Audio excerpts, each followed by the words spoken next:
Alô, bom dia, não, boa tarde, né? Boa tarde a todos esses que nos assistem.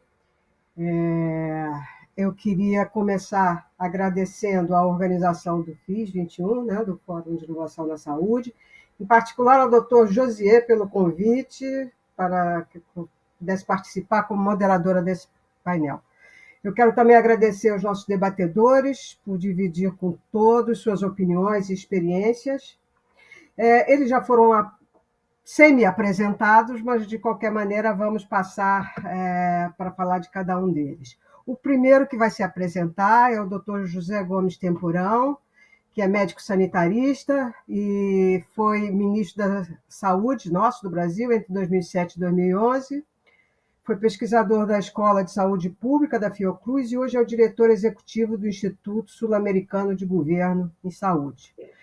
O doutor Temporão vai começar, será o primeiro a se apresentar e ele não poderá ficar conosco o tempo todo. Às 3h15 ele já tem um outro compromisso que, devido ao atraso, não conseguirá acompanhar até o fim. Depois nós temos a doutora Marta Dias, que ocupou ao longo de sua trajetória profissional diversas posições de liderança, incluindo mais recentemente a de presidente do Cluster Andino, né, que é composto por Bolívia, Chile, Equador e Peru, e tem passagem pela Sandoz, GE Healthcare e pelo The Boston Consulting Group na Espanha. Hoje a doutora Marta é presidente da subsidiária da Pfizer no Brasil. Temos também o Dr. Marco Krieger, que é graduado em Ciências Biológicas pela Universidade Federal do Paraná, cursou o mestrado e o doutorado na Universidade Federal do Rio de Janeiro, na UFRJ, e hoje é vice-presidente de Produção e Inovação em Saúde da Fiocruz. Nosso último debatedor é o Felipe Barreiro, ele é engenheiro pela Unicamp, possui MBA pela Fundação Getúlio Vargas, especialização em marketing estratégico pela University of Miami, School of Business Administration, e é vice-presidente da Metrônica Brasil. E, por fim, eu mesma, né, eu sou Angela Uller, fiz engenharia química e mestrado na UFRJ e doutorado na École Supérieure de Chimie, em Paris, e sou professora e pesquisadora e diretora de tecnologia e inovação da COP. Antes dos nossos palestrantes falarem, eu gostaria de fazer algumas observações. Nosso tema é, então, a importância do P&D em um novo complexo da saúde. Né? Esse é um tema extremamente atual e relevante. Eu acho que a gente nunca falou tanto sobre ciência, tecnologia e inovação como agora, durante essa pandemia. Falou-se bem sobre os nossos avanços, como também falou-se mal, né? Negando os nossos avanços. Né? Bom, quando a gente pensa que nós passamos centenas, milhares de anos vivendo na Idade das Trevas, né? Onde a religião tinha o domínio do conhecimento, né? É triste, às vezes, a gente ver esse retorno, né? Ao obscurantismo, né? Dentre esses valores do iluminismo, nós temos a ciência e também foi ali que começou a se discutir a democracia. Então, a ciência, a tecnologia e o P&D são um ato civilizatório, mas também uma questão de soberania, e é, sobretudo, um valor econômico. Né?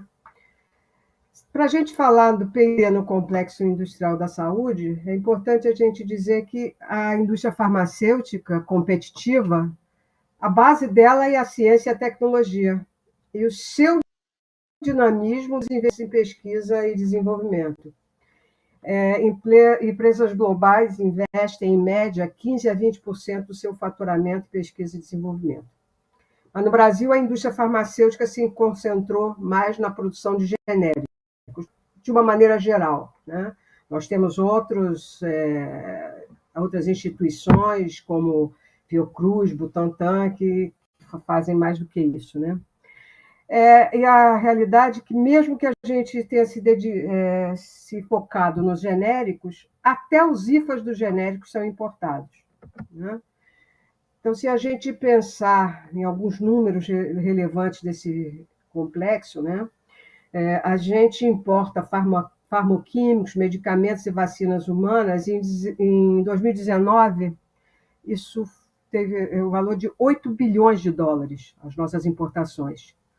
90% dos nossos IFAs são importados da Índia e da China. E a importação de equipamentos médicos e hospitalares e odontológicos em 2019 foi de 7 bilhões de dólares.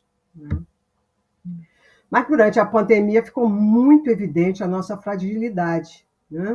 Faltou tudo, Faltou álcool, faltou EPI, faltou teste, faltou respirador, medicamento para intubação. Isso para não falar de todo o processo vacina, Porque tudo é importado, nós perdemos a nossa autonomia. Bom, que conclusão que a gente chega? Que aqui, do ponto de vista econômico, vale a pena o Brasil investir num novo complexo da saúde, que tenha como base a pesquisa, o desenvolvimento e a inovação. Além do tamanho do mercado, que a gente viu aí que dá de 15 a 20 bilhões de dólares, então é um mercado impressionante.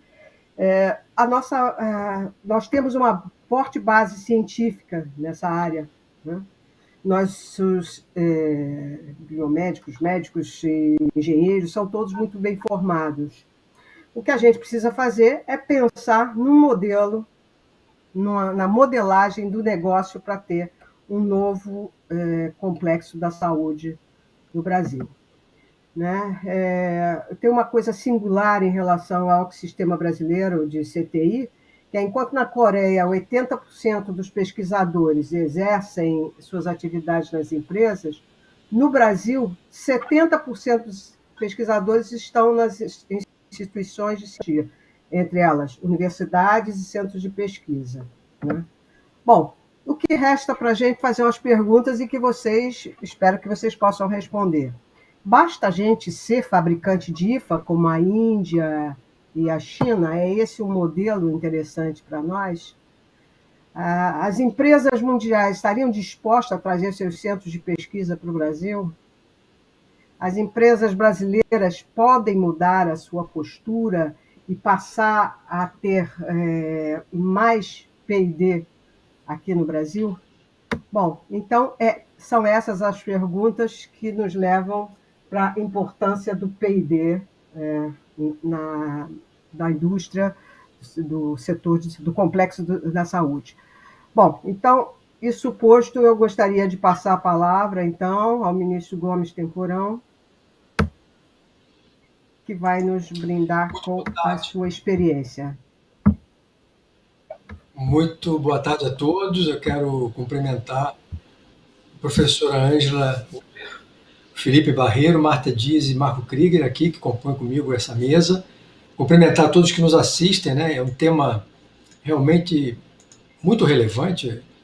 Como já foi dito, a pandemia da Covid-19 revelou com dramaticidade a nossa vulnerabilidade tecnológica, O Brasil ficou de joelhos. Não tínhamos, no início do ano passado, acesso a testes, respiradores, equipamentos de proteção individual, insumos. No começo deste ano, dificuldades em relação ao acesso aos princípios ativos para a produção de vacinas.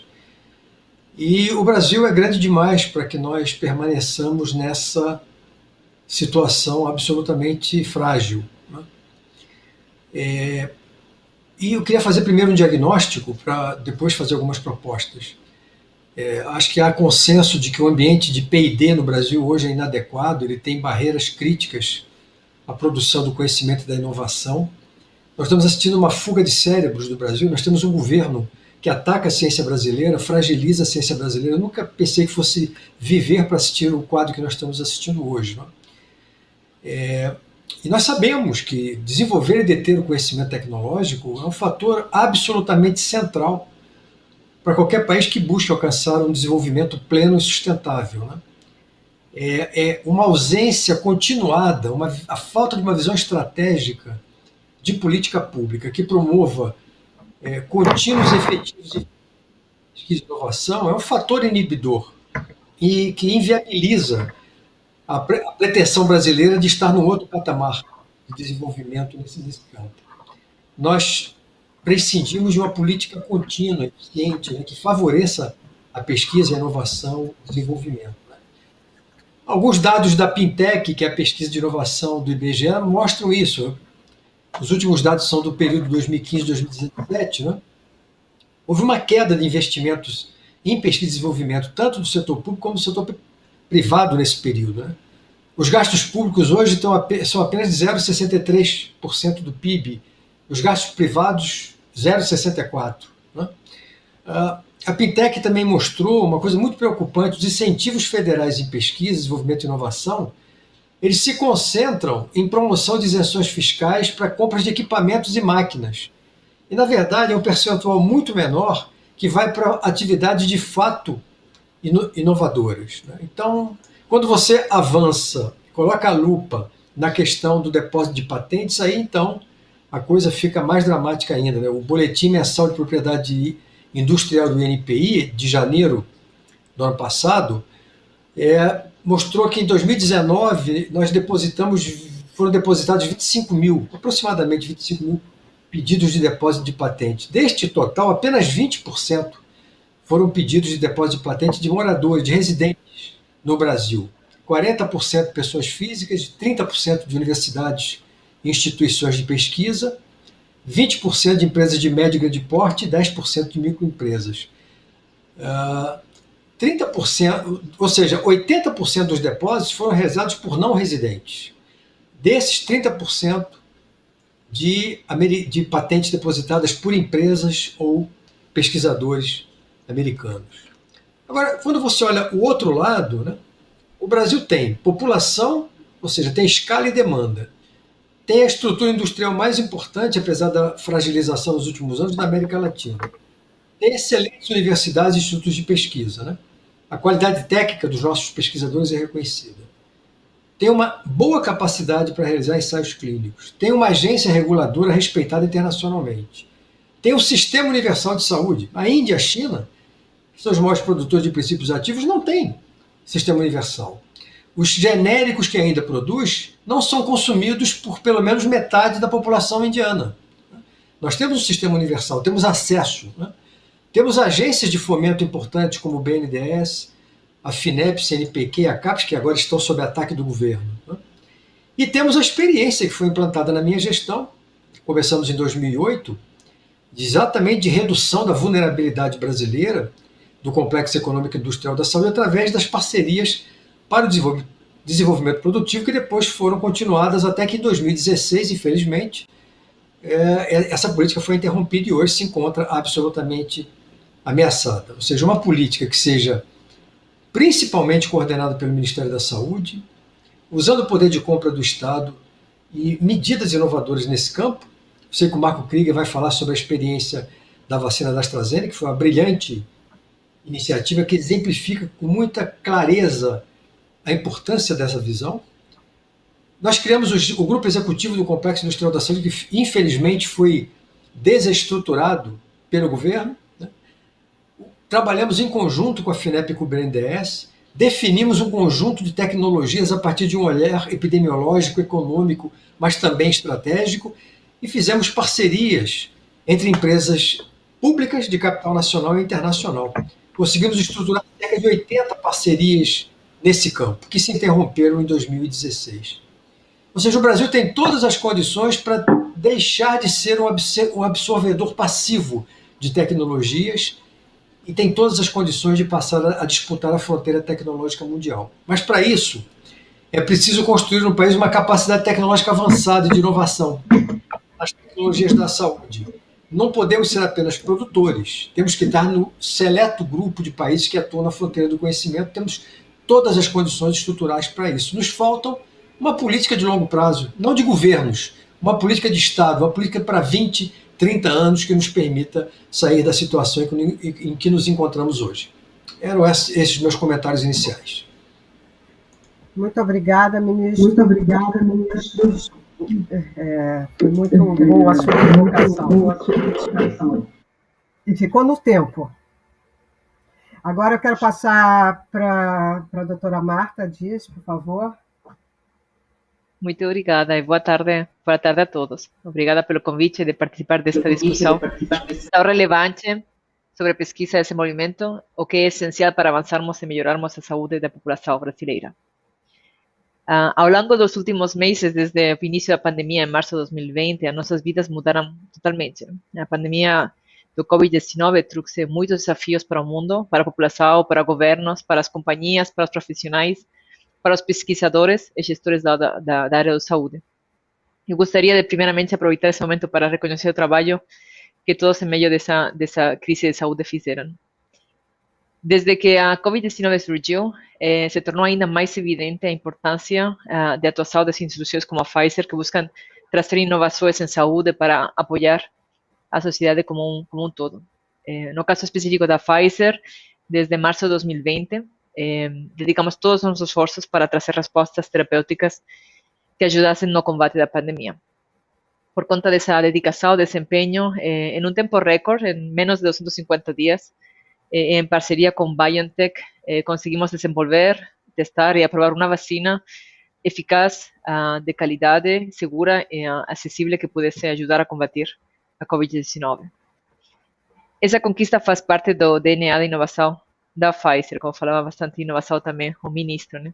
O desenvolvimento de moléculas que transformam a maneira de tratar e de prevenir doenças é o propósito de nossa trajetória de 170 anos no mundo e quase 70 anos no Brasil.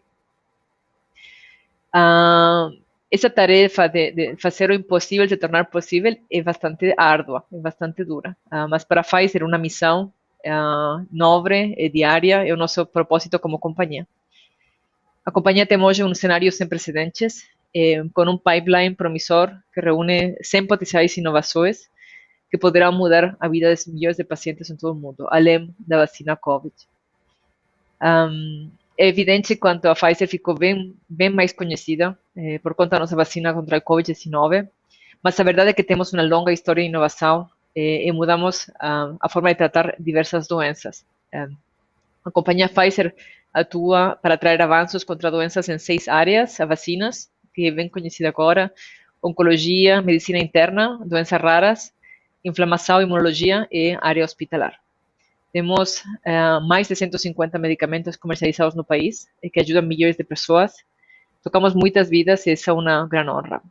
Hoje, no mundo, 1 de cada 7 pessoas utilizou um medicamento ou uma vacina da Pfizer. Se consideramos a vacinação contra o Covid-19 no Brasil, cerca de 100 milhões de brasileiros serão impactados por nós, quase a metade da população brasileira. Temos uma estrutura bastante robusta no país. Ademais da estrutura comercial, temos uma planta fabril em Itapevi, no estado de São Paulo, que está focada na produção de medicamentos sólidos. Adicionalmente, em agosto deste ano, como vocês sabem, anunciamos uma parceria com a farmacêutica brasileira Eurofarma para a produção local da vacina contra a Covid-19. Essa fábrica também está localizada em Itapevi, estendendo assim o fornecimento para 4 continentes, não só dos Estados Unidos, a América do Norte e a Europa, mas também para a África e para a América do Sul. As atividades de transferência técnica, desenvolvimento no local e instalação de equipamentos já começaram.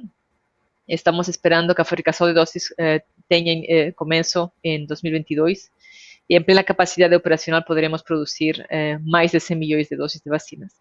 Todas as doses têm intenção de ser distribuídas exclusivamente para a América Latina. Investimos em pesquisa e desenvolvimento no Brasil, o que ficou mais evidente ainda neste momento de pandemia, pois participamos de estudos globais de grande importância, incluído o estudo da vacina, que foi em parte desenvolvido aqui no Brasil, e também para um potencial antiviral para o tratamento do Covid-19. Actualmente temos 32 estudos em curso aqui no país. Agora, tão importante como desenvolver moléculas capazes de mudar o curso dessas doenças é trabalhar também para que essas inovações cheguem de fato às mãos das pessoas. E por isso queremos liderar o diálogo e contribuir para a melhoria do ecossistema de saúde como um todo, de forma que os brasileiros tenham maior e melhor acesso à saúde. No Brasil, uma das grandes conquistas da população é a possibilidade de ter acesso aos medicamentos, vacinas e outras tecnologias de saúde, seja por meio do SUS ou por meio dos planos de saúde. A qualidade do acesso à tecnologia de saúde, especialmente aquelas inovadoras, e a sustentabilidade financeira e de gestão do sistema é diretamente dependente do processo de avaliação dessas tecnologias. Então, repensar o modelo atual para buscar oportunidades de melhoria é essencial. Muito obrigada mais uma vez por essa oportunidade. Fico esperando a área de perguntas também. Muito obrigada. Muito obrigada, Maria. Agora, o Dr. Marcos Krieger, por favor.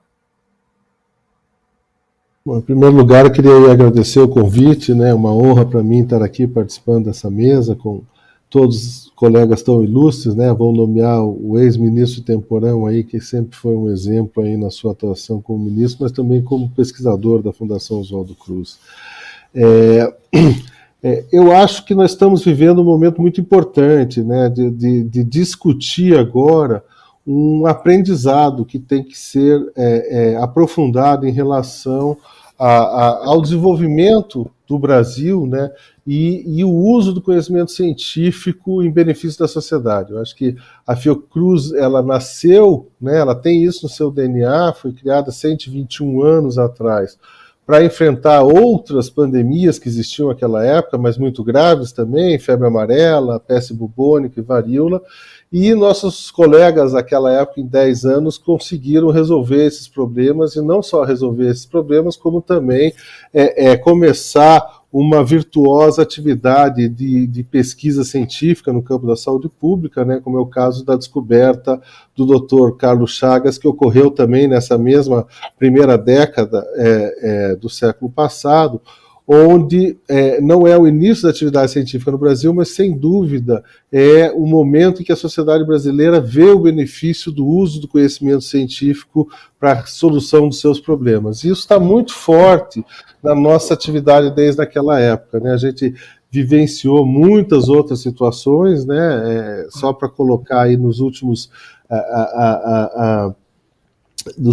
anos, aí nós tivemos, né, o Dr. Temporão vai lembrar muito bem, o surto da H1N1 enquanto ele era ministro, um grande desafio para o nosso sistema de saúde, e a esses se seguiram outros surtos, né, de doenças emergentes, como foi o caso da Zika, reemergentes, como foi o caso da febre amarela e do sarampo, e um novo desafio sanitário que nós tivemos agora com o SARS-CoV-2. Né? Eu acho que nossa geração teve que enfrentar talvez o maior desafio de saúde pública dos últimos 100 anos, pelo menos, né?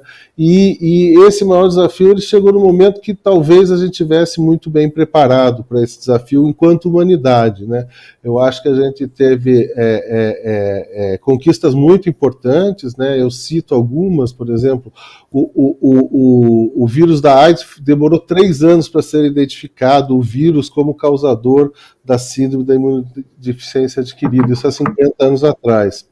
O primeiro surto de coronavírus, aí no começo desse milênio já, demorou quase 1 mês para ser identificado o genoma do SARS-CoV-2, né?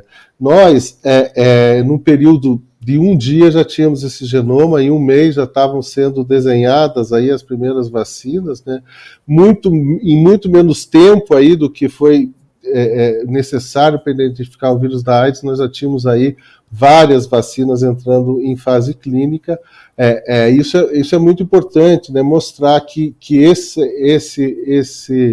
conhecimento científico está disponível, e eu acho que a sociedade brasileira, a sociedade global em geral, tem utilizado a ciência como a melhor maneira de enfrentar a pandemia. É claro que a gente vê esses movimentos, né, anti-ciência, mas eles me parecem, pelo menos no Brasil, pelo menos em relação às vacinas, né, muito menos significativos do que a gente tem em outros locais. Aqui nós temos uma adesão aí de mais de 90% da população.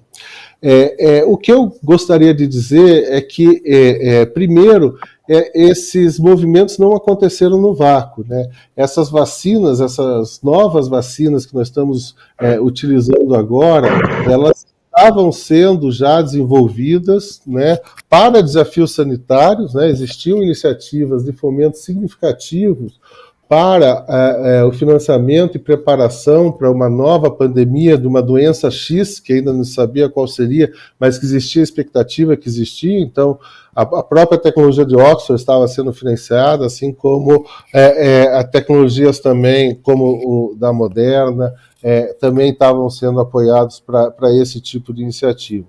E a imunoterapia, ela tinha transcendido o campo das doenças infecto-contagiosas e estava sendo muito utilizada também para o estudo do câncer, né, doenças autoimunes, como é o caso da própria história, né, da vacina da Pfizer-BioNTech, onde o grupo tinha um pipeline muito mais importante, talvez, para câncer e novas doenças do que para as infecto-contagiosas, mas esse conhecimento, né, dessa nova base tecnológica da imunoterapia permitiu aí essas respostas rápidas. Então, é muito importante que a gente avalie que nesse momento, onde no Brasil nós temos uma crise de financiamento, no sistema de financiamento ao nosso sistema de ciência, tecnologia e inovação, o impacto que isso pode ter frente a outros desafios, né? E aí eu tomo a liberdade de chamar a atenção, né, para os resultados que nós tivemos ao longo da história do país com investimentos em diferentes áreas, né,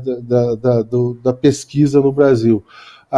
O investimento que foi feito na Embrapa transformou o país num país, talvez o país mais importante aí em termos de produção de alimentos no mundo, né? Os investimentos que foram feitos, por exemplo, no ITA, nas escolas de engenharia aeroespacial, permitiram que a gente tivesse a Embraer, aí uma das maiores empresas do mundo nesse segmento, né? Eu não tenho dúvida que os investimentos que foram feitos também em saúde pública, né? Os investimentos que foram feitos a partir da política do Complexo Econômico Industrial da Saúde, que aí nós temos a honra de ter o ministro Temporão aqui, que é um dos alicerces dessa proposição. Isso eu vou contar uma breve história, né? Ela começou com uma disciplina na pós-graduação da Escola Nacional de Saúde Pública, e começou a se discutir, né, a transformação da visão da saúde em gasto como saúde em investimento, né? Como você poder transformar, na verdade, o uso racional do recurso que tem que ser gasto para atender a saúde numa plataforma de desenvolvimento nacional e de inovação.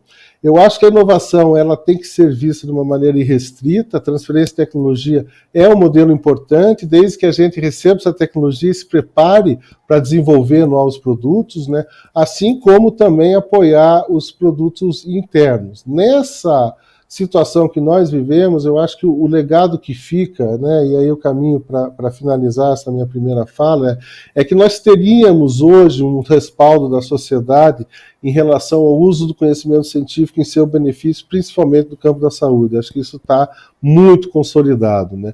E acho que o exemplo, né, da dependência que nós tivemos em vários momentos do enfrentamento da pandemia, o doutor Temporão lembrou muito bem aí, equipamentos de proteção individual no início, não tínhamos máscaras, né, para os nossos profissionais de saúde, depois equipamentos médicos, testes diagnósticos, insumos para vacinas, essa dificuldade, ela reforça uma visão de uma produção estratégica no país em alguns segmentos, né? Eu acho que é impossível nós nos isolarmos numa bolha, achar que temos que fazer tudo no Brasil, mas nós temos que ter uma visão muito clara de uma produção estratégica, porque, por exemplo, nos casos das vacinas, né, hoje nós temos aí maior quantidade de vacinas, mas por diferentes razões, houve uma competição muito grande, nem todos os países estão com o mesmo número de vacinas que nós tivemos, e nem nós, durante todo o período, tivemos uma abundância de vacinas, né? Eu acho que é importante salientar aí que no primeiro semestre do ano nós tivemos uma dependência quase que de 95% das vacinas utilizadas foram produzidas por Butantan ou por Fiocruz, e isso reforça que uma produção estratégica tem que ser conduzida para insumos que são importantes num país que tem uma dimensão continental, uma densidade populacional e um sistema de saúde como o nosso, né? Então, acho que assim, essa discussão acho que é muito importante que a gente inicie a partir de eventos como esse e mantenha aí nos próximos meses, né, nos próximos anos, sempre tentando levar como um importante aprendizado desse momento que nós estamos vivendo e enfrentando. Muito obrigada, Marcos. Foi quase um bate-papo muito legal. Felipe, por favor. Muito obrigado, boa tarde a todos. Eu vou começar até apresentando a Medtronic, ela não é de tanto conhecimento público como a Pfizer, a Fiocruz, uma empresa que nós nos dedicamos a tecnologias em saúde especificamente no campo da cirurgia, de cuidados intensivos, diabetes, cuidado de dor. Uma empresa que tem mais de 200 mil produtos e tratamentos para mais de 70 condições de enfermidade. Tem presença global. No Brasil, nós estamos celebrando esse ano 50 anos de presença no mercado nacional. E um dos produtos que nós fornecemos é justamente o ventilador mecânico, né, que foi tão necessário durante esse período de pandemia. Então, nós estivemos ali no epicentro de todas essas discussões relacionadas à necessidade de soluções, junto ao que o Krieger colocou dos equipamentos de proteção pessoal, mas também aqueles produtos que salvavam as vidas, né? E nós estivemos inseridos nessa discussão e buscando as priorizações necessárias para deixar o nosso mercado nacional bem abastecido numa situação em que nós dependemos de importação, né? E acho que aqui isso se conecta com a pauta dessa conversa. Eu assumi a liderança da Medtronic há 1 ano no Brasil, estou na empresa há 10 anos em diferentes funções e tive a oportunidade de presenciar a evolução dessa questão de pandemia e colocação dos ventiladores nos hospitais para melhor abastecer o mercado nacional, apesar de todos os desafios que a gente viveu no Brasil e no mundo, né? Relacionados à pesquisa e desenvolvimento, alguns dados importantes, a Ângela comentou, eu sou engenheiro, gosto de número.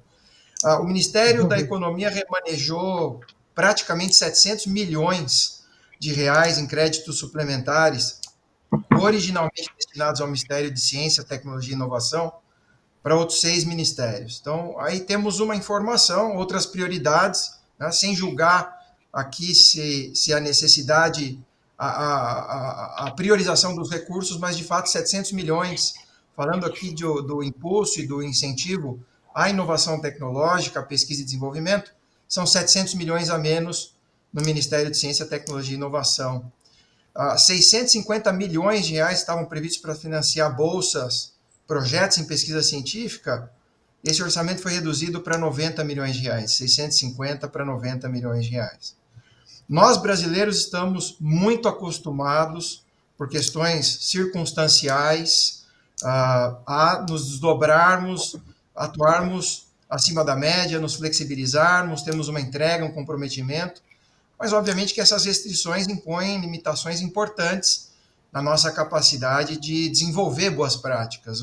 O Krieger também comentou a respeito de empresas que são orgulho nacional, né? Embrapa, nós temos ali a Embraer, a própria Fiocruz, Butantan, institutos que são orgulho nacional. Eu incluo nesse grupo o SUS, Sistema Universal de Saúde maior do planeta, né? De longe o maior sistema de saúde do planeta, porém o déficit no financiamento em saúde como um todo impõe restrições sérias à nossa capacidade de trazer qualidade na ponta para o paciente, obviamente pensando na cadeia como um todo, no caminho como um todo, desde o desenvolvimento das tecnologias, nos pesquisadores, até culminar na criação e na montagem, na elaboração de produtos que efetivamente melhorem as práticas clínicas e médicas.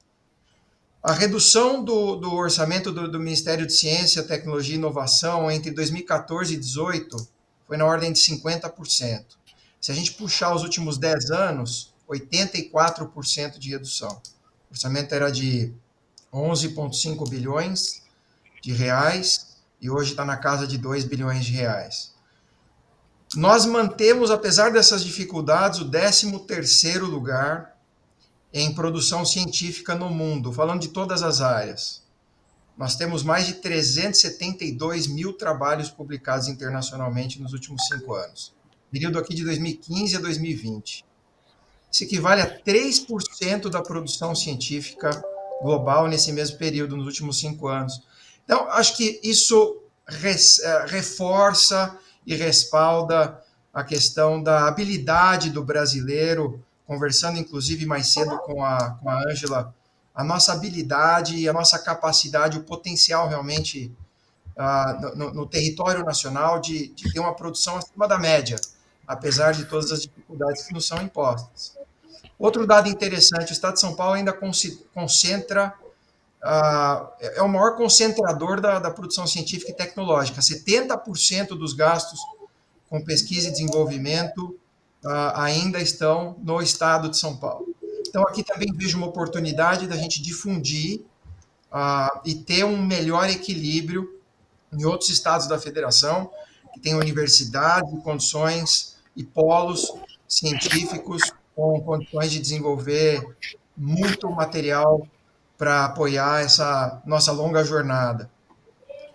O ministro comentava a respeito da evasão da inteligência, evasão dos cérebros, fuga dos cérebros, foi o termo utilizado, e de fato é uma preocupação constante.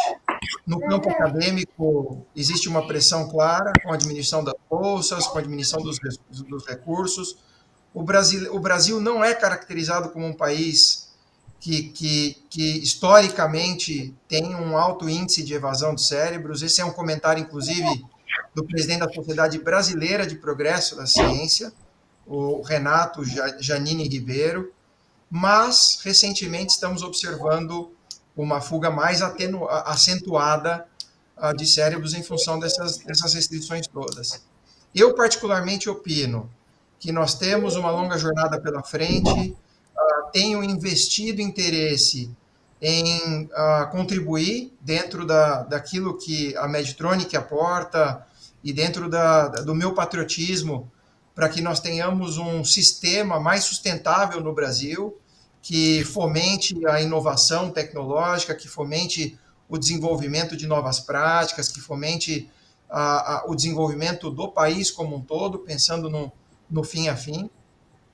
E vejo o meu lado otimista, espera por um futuro mais alentador, agora, em função de todas aquilo que nós aprendemos como consequência de uma pandemia que pegou o mundo inteiro de surpresa, com impacto sem precedentes. Eu acho que a gente tira aqui grandes lições do que aconteceu com a pandemia, a própria conscientização da população com relação à prioridade em saúde, né? Nós observamos um crescimento, um dado importante, um crescimento, inclusive, daqueles planos de saúde mais acessíveis, e isso vem acontecendo de forma mais acentuada no Brasil, um reflexo claro de que a população deseja ter uma saúde de qualidade, seja ela privada, seja ela pública, a população mais interessada em saúde de qualidade.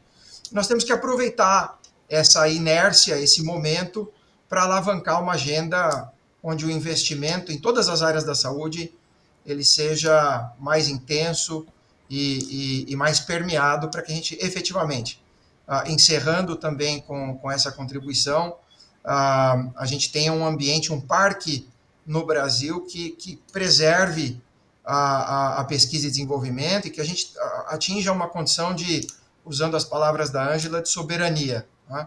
Hoje nós temos uma alta dependência de tecnologias externas, ainda quando a produção acontece no Brasil, ela acontece mais no estilo de linhas de montagem. A Marta desenvolveu a carreira dela na indústria farmacêutica, o início da minha carreira também foi em indústria farmacêutica, e ainda na farmacêutica, a manufatura no Brasil não se caracteriza pela produção dos insumos, e sim a composição dos insumos, em sua maioria. Na indústria médico-hospitalar, de dispositivos, que eu tenho 16 anos de experiência nela, nós também compomos insumos, nós não produzimos esses insumos, somos mais caracterizados por uma linha de montagem. E por isso nós temos muita dependência do que acontece mundo afora. Seria muito bom se no Brasil nós contássemos com condições de atacar justamente essa etapa inicial do processo produtivo. Muito bem, obrigada, Felipe. Eu queria só fazer aqui umas observações. A gente acha que o Brasil vai dar certo, fica achando, e parece que de vez em quando a gente dá uns passos para trás. Mas eu gostaria de falar rapidamente de um exemplo que nós temos, que é possível, né, a gente ter coisas bem-sucedidas. Uma delas é o petróleo, né, petróleo e gás. a Petrobras conseguiu vencer todas as barreiras tecnológicas, quando no início, quando não tinha ainda a Petrobras, se dizia que nem petróleo tinha. Depois nós fomos mostrando essa evolução. E uma coisa interessante, isso é quase um case de sucesso, o quanto as universidades influíram nesse desenvolvimento tecnológico. Tem muita gente que acha que na universidade a gente pode desenvolver tudo, mas isso não é verdade. A gente pode estudar, a gente pode propor, a gente pode pesquisar, ir até a unidade piloto, mas depois tem que ter a empresa. Sem empresa, a universidade não vende produtos, né? Nessa área de farmacêutica, as empresas no Brasil, as empresas brasileiras, têm uma certa ojeriza ao risco, né? Para dar uma ideia a vocês, nós desenvolvemos uma vacina na UFRJ, fizemos os testes pré-clínicos, clearance viral, uma série de coisas, estávamos tentando passar para o teste de fase 1/2.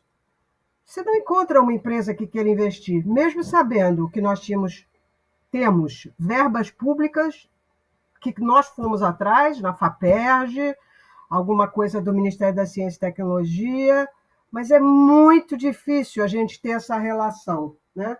E depois também tem algumas observações que vou fazer depois, porque nós temos uma pergunta aqui do Mauro Pakanovski, que diz: por que não utilizar diversos laboratórios públicos para desenvolver P&D? Botou aí, né? Exceções à parte. Vinícius Temporão, o senhor gostaria de responder essa pergunta? Sim, não creio que seja missão dos laboratórios públicos fazer pesquisa, fazer ciência. Né? O Brasil é uma exceção no contexto global. Né? Nós temos uma rede importante de laboratórios públicos. Esses laboratórios, os principais são Fiocruz, Butantan, Fundação Ezequiel Dias também, o Tecpar no Paraná, né? O Lafep em Pernambuco. São laboratórios que iniciaram o Instituto Vital Brasil no Rio, iniciaram sua missão produzindo medicamentos, commodities, medicamentos para programas de saúde pública, para as antigas campanhas de saúde pública do Ministério da Saúde, malária, tuberculose, hanseníase, né? E que, no meio desse caminho, perderam um pouco o sentido da sua existência. Com a política das PDPs, o que nós tentamos foi exatamente recolocar essa questão. Se, de um lado, não tem nenhum sentido um laboratório público ficar produzindo medicamentos que são largamente comercializados e produzidos por vários laboratórios privados no mercado, isso não faz o menor sentido, né? Por outro lado, é importante, sim, que ele atue em nichos tecnológicos, né? Como doenças negligenciadas, ou em áreas que o governo considere como estratégicas, né? Como isso vem acontecendo, por exemplo, no campo das vacinas, né? Veja que coisa interessante, nas últimas décadas o Brasil, ao contrário de todos os países latino-americanos que fecharam suas plantas públicas de produção de imunobiológicos, o Brasil apostou no caminho totalmente distinto. Nós investimos pesadamente na estruturação de uma base produtiva tecnológica em imunobiológicos e em vacinas, né? E foi essa base que permitiu que nós, no enfrentamento da Covid-19, não estivéssemos numa situação tão frágil. Quer dizer, você veja só a condução brilhante aí do Marcos Krieger e da Nízia Trindade da Fiocruz em relação a essa parceria com a AstraZeneca, né? Então, hoje o Brasil... E foi através de uma inovação no campo das compras públicas. Foi uma encomenda tecnológica que permitiu que essa parceria agora se expresse no domínio pela Fiocruz de uma plataforma tecnológica com um grande potencial para o futuro, inclusive para o desenvolvimento de outras vacinas. Então, esse papel do laboratório público, sim, né? Não tem o menor sentido o laboratório público ficar competindo com a universidade ou competindo com quem está produzindo medicamentos para o mercado. Ele tem que estar fortemente vinculado a uma visão estratégica do Estado no campo da saúde pública, né?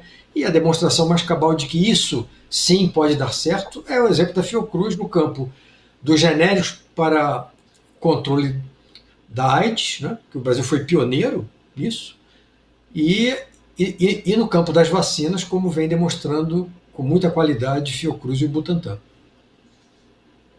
Obrigada. Eu queria fazer uma pergunta para a doutora Marta. Doutora Marta, esse exemplo da AstraZeneca, na Universidade de Oxford, é um exemplo exitoso, né? Você acredita que isso seria possível, uma parceria dessas entre uma universidade brasileira e a Pfizer? Então, para tratar essa pergunta, eu acho que o futuro está nas parcerias em geral, né? Acho que as parcerias são importantíssimas para o desenvolvimento da pesquisa. E você falava que a pesquisa não se faz sozinha, né? Uma universidade não pode fazer pesquisa sola, uma companhia tampouco. E a verdade é mesmo, companhias como a Pfizer colaboram com muitas universidades ao largo do mundo, né? Então tem uma colaboração também com outras companhias, né? Como por exemplo a parceria com a BioNTech. Então realmente essas parcerias são as que dão o sucesso em muitas ocasiões.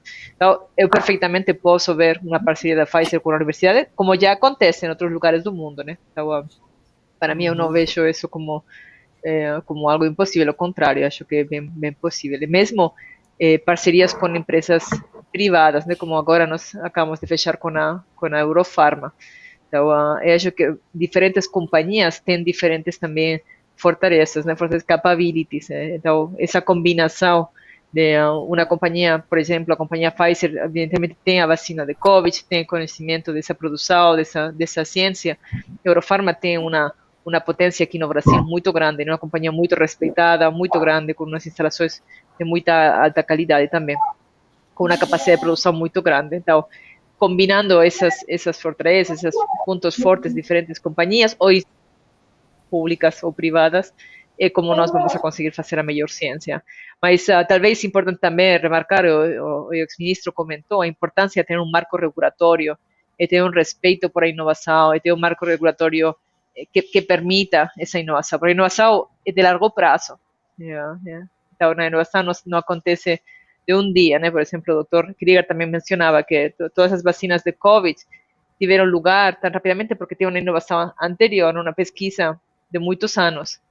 Então, é importante também manter esse entorno regulatório que respeita a inovação, que respeita as patentes, que favorece também o acesso à inovação, né? Porque efectivamente o país como o Brasil é um país muito grande, com um mercado muito grande, com uma população muito grande, com um SUS, um sistema público de saúde muito grande, o mais grande do mundo, mas ao mesmo tempo tem que favorecer também o acesso à inovação, porque senão trazer a inovação, mas que as pessoas não possam aceder a essa inovação, finalmente tem uma incompatibilidade lá, né? Nós não temos mais perguntas, mas eu tenho mais uma pergunta. A gente vê que o Brasil é um país muito burocrático, né? Tanto do ponto de vista de uma instituição pública até como uma instituição privada, né? Nós temos burocracia, nós temos inseguranças jurídicas, nós temos um belo marco legal de ciência e tecnologia, mas várias outras coisas vão num outro sentido, né? Temos pouco investimento por parte do governo e essa inconsistência das políticas. Isso impacta as empresas privadas e os laboratórios públicos, né?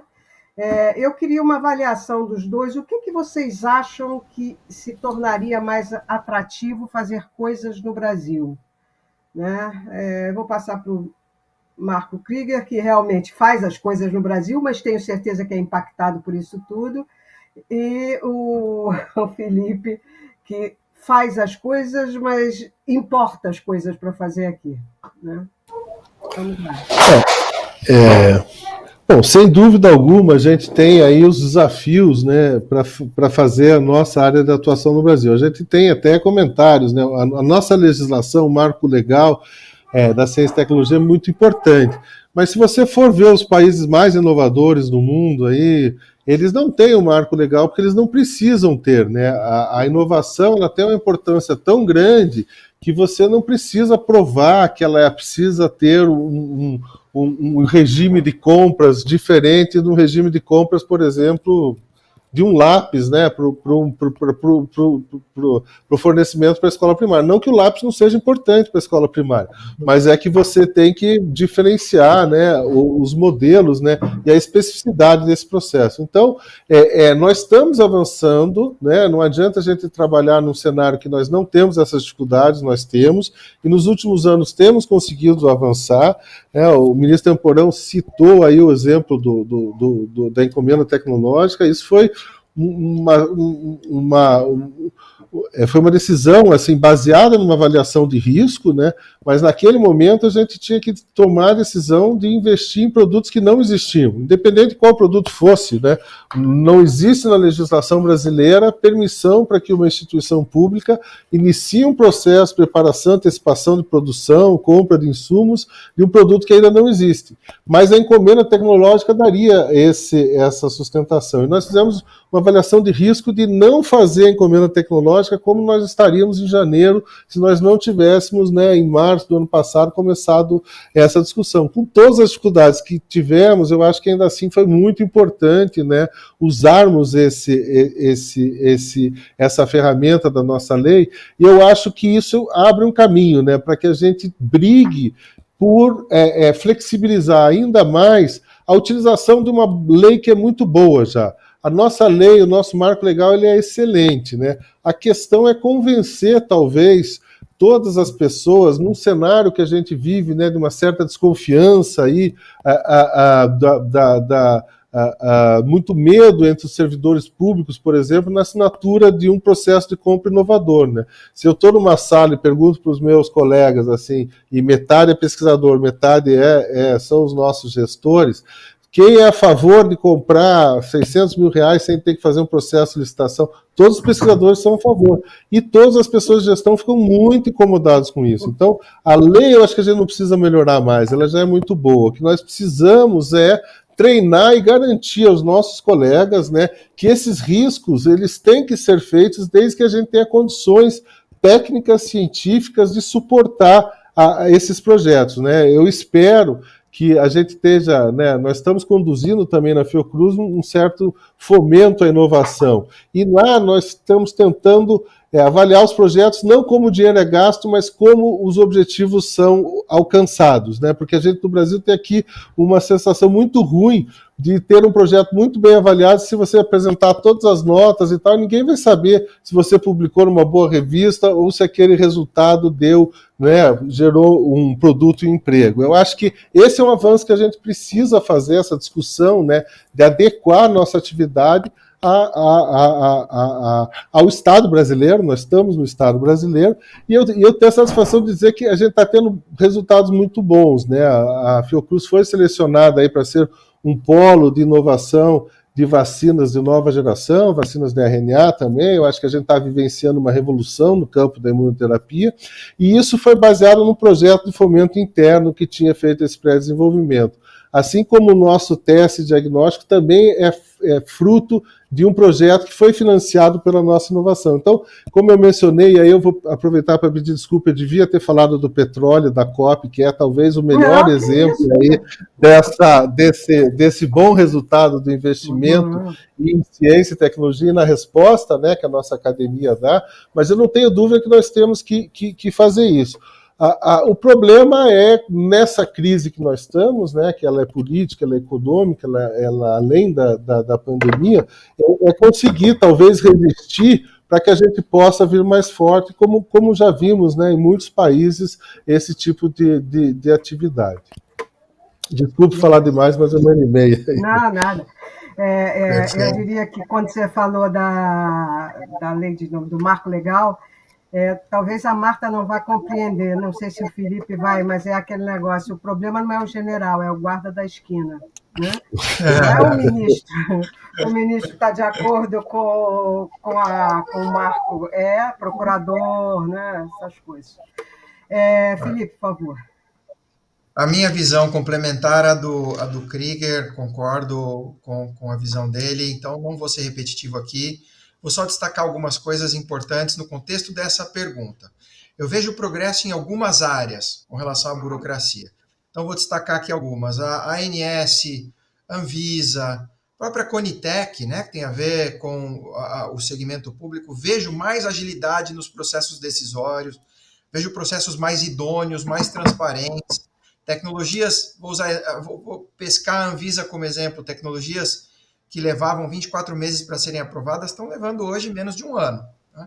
Então nós já temos e muito mais embasados cientificamente, a transparência na relação que todos nós buscamos, né? Porque essa é uma das características no Brasil necessárias. A desburocratização tem que vir no compasso da ética e da idoneidade, aquela palavrinha em inglês chamada compliance, né? Um ambiente que realmente traga transparência, porque o investimento tem que estar associado à certeza de que os recursos estão indo para os lugares que devem, sem ralos no meio do caminho. Né?